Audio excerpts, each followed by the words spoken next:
Swastiastu. Jadi pada kesempatan video kali ini, kelompok kami akan menjelaskan materi tentang kualitas penduduk dan faktor-faktor apa saja yang mempengaruhi kualitas penduduk secara lebih detail. Saksikan terus videonya.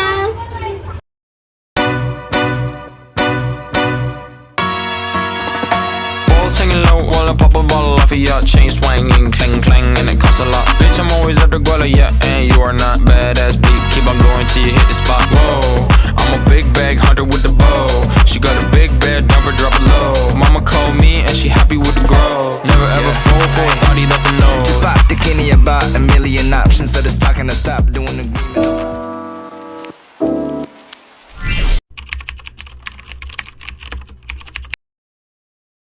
Kualitas penduduk adalah istilah yang menggambarkan tingkat kesejahteraan, perkembangan, dan potensi kontribusi individu dalam suatu populasi atau wilayah.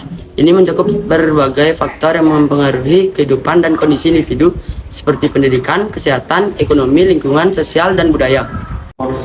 Kualitas penduduk tidak hanya berkaitan dengan angka populasi, tetapi juga dengan kondisi hidup individu dalam populasi tersebut. Semakin baik faktor-faktor seperti pendidikan yang baik, akses terhadap layanan kesehatan yang memadai, kesempatan kerja yang layak, lingkungan yang sehat, keamanan, kesetaraan sosial, dan partisipasi dalam proses politik. Semakin tinggi kualitas penduduk suatu wilayah.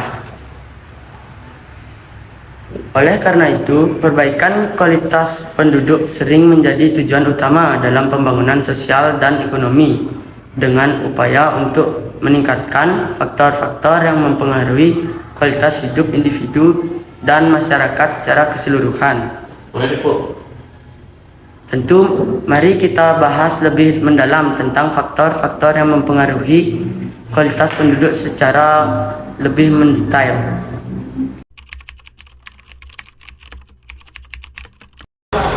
Jadi yang pertama ada pendidikan. Tingkat pendidikan penduduk memiliki dampak yang signifikan bagi kualitas hidup.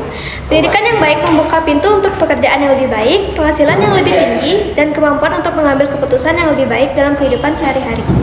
Pendidikan juga membentuk pengetahuan dan pemahaman individu tentang berbagai isu sosial, ekonomi, dan politik. Berikut ini manfaat pendidikan bagi pembangunan ekonomi suatu negara, yaitu sebagai berikut. Yang pertama, menciptakan tenaga kerja yang lebih produktif karena bertambahnya pengetahuan dan keahlian. Yang kedua, tersedianya kesempatan kerja yang lebih luas. Dan yang ketiga, dapat membentuk kelompok pemimpin yang terdidik untuk menduduki posisi penting dalam bisnis dan pemerintahan. Faktor yang kedua yaitu kesehatan. Kualitas kesehatan penduduk sangat penting. Akses terhadap pelayanan kesehatan yang berkualitas, program imunisasi, nutrisi yang baik, dan sanitasi yang memadai semuanya. Kesehatan merupakan persyaratan bagi peningkatan produktivitas yang merupakan hal yang penting bagi pembangunan negara. Kesehatan adalah suatu keadaan fisik, mental, dan sosial kesejahteraan, dan bukan hanya ketiadaan penyakit atau kelemahan. Kesehatan merupakan persyaratan bagi peningkatan produktivitas yang merupakan hal yang penting bagi pembangunan negara. Angka harapan hidup adalah jumlah rata-rata perkiraan tahun dan dapat ditempuh seseorang selama hidupnya. Diartikan sebagai usia yang mungkin dicapai seseorang yang lahir pada tahun tertentu, yang mana digunakan sebagai indikator pengukuran kesehatan penduduk di suatu daerah. Berperan dalam menjaga kualitas hidup. Kesehatan yang baik memungkinkan individu untuk hidup yang lebih lama dan produktif. Faktor yang ketiga yaitu ekonomi. Aspek ekonomi termasuk pendapatan lapangan kerja dan tingkat kemiskinan memainkan peran besar dalam kualitas penduduk. Pendapatan yang cukup membantu memenuhi kebutuhan negara, sementara lapangan kerja yang layak memberikan stabilitas ekonomi.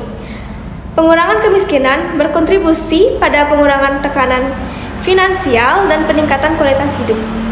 Yang keempat adalah lingkungan. Kualitas lingkungan tempat penduduk tinggal dapat berdampak langsung pada kesehatan dan kenyamanan mereka. Air bersih, sanitasi, dan akses ke lingkungan yang aman dan sehat penting untuk mencegah penyakit dan meningkatkan kualitas hidup. Yang kelima, keamanan. Keamanan fisik dan keamanan hukum adalah faktor penting dalam kualitas penduduk. Ketidakstabilan politik, konflik, dan tingkat kejahatan yang tinggi dapat mengganggu kehidupan sehari-hari dan menghambat perkembangan sosial dan ekonomi. Yang keenam, sosial budaya. Aspek-aspek sosial budaya seperti kesetaraan gender, toleransi terhadap keragaman budaya, dan akses terhadap kesenian dan hiburan dapat mempengaruhi kualitas hidup. Kesetaraan gender misalnya dapat membuka peluang yang lebih besar bagi semua anggota masyarakat. Yang ketujuh, partisipasi politik. Partisipasi penduduk dalam proses politik dan pemerintahan adalah bagian penting dari masyarakat yang berkualitas. Keterlibatan dalam pemilihan umum, hak untuk berbicara, dan kemampuan untuk mempengaruhi kebijakan dapat memberikan rasa memiliki terhadap masyarakat. Yang kedelapan, kesadaran orang tua untuk menyekolahkan anak-anaknya masih kurang. Masih ada orang tua yang tidak memahami pentingnya pendidikan, sehingga tidak mau mengeluarkan uang untuk membiayai pendidikan anak-anaknya. Yang kesembilan, tingkat pendapatan penduduk rendah. Rendahnya tingkat kemampuan ekonomi orang tua mengakibatkan kesulitan untuk membiayai sekolah anak-anaknya. Meskipun sudah ada berbagai program bantuan pendidikan bagi keluarga tidak mampu, tapi belum semuanya terjangkau bantuan pemerintah. Yang ke-10, tingkat pendapatan. Tingkat pendapatan penduduk biasanya diukur dari pendapatan per kapita. Pendapatan per kapita ialah rata-rata pendapatan yang diperoleh penduduk dalam waktu 1 tahun. Pendapatan per kapita bisa mencerminkan tingkat kesejahteraan dan kemajuan perekonomian suatu negara. Semakin tinggi pendapatan per kapita, maka semakin tinggi tingkat kesejahteraan penduduknya. Karena bisa memenuhi kebutuhan pangan, sandang, dan papan. Pendidikan dan kebutuhan yang lain secara pantas dan layak. Peningkatan kualitas penduduk yang sering menjadi tujuan pemerintah dan organisasi internasional. Ini melibatkan upaya dalam pengembangan ekonomi, penyediaan layanan, dan pendidikan perlindungan lingkungan, pemberdayaan sosial, dan mempromosikan keadilan dan kesetaraan dalam masyarakat. Semua faktor ini berperan dalam membentuk kualitas hidup individu dan masyarakat secara keseluruhan. Sekian pemaparan video pembelajaran dari kami tutup dengan Om Santi. Om Santi.